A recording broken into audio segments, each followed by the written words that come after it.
Perfect example of judging a book by its cover. Once again, I walk into Rebel. I'm on my way to the gym. Anyway, I got my gym bag and shit on me. I walk in. I want to buy a couple of hats. So I walk into Rebel, try on a couple of hats in the change room. I put my gym bag down and I put my car keys down. I'm like, nah, I don't like these hats. I'll go grab a couple more, and I come back, try them on. I'm like, yeah, sweet, I'll grab these ones. Well, I picked up my bag and accidentally leave my car keys behind. Now I walked to the counter, paid for the 2 hats, handed her a $100 note. She's looking at me note, making sure it's all real and shit. I'm like, yeah, righto, whatever.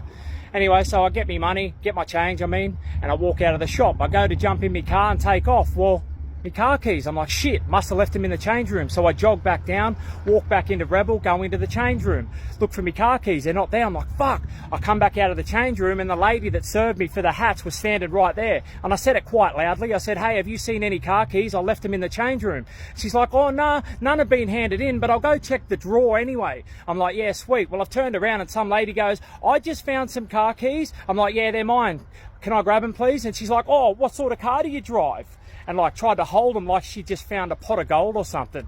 I'm like, a Holden, pass them here. Anyway, I grabbed them and I'm thinking to myself, I just walked in to the change room and asked the lady, did you find some keys in the change room where you just found the keys? I think they'd be mine, don't you? Classic example of judging a fucking book by its cover. Walk in, checking me note and shit like I'm some sort of crim. 10 years too late. If it was 10 years ago, I probably would have been driving your car, darling.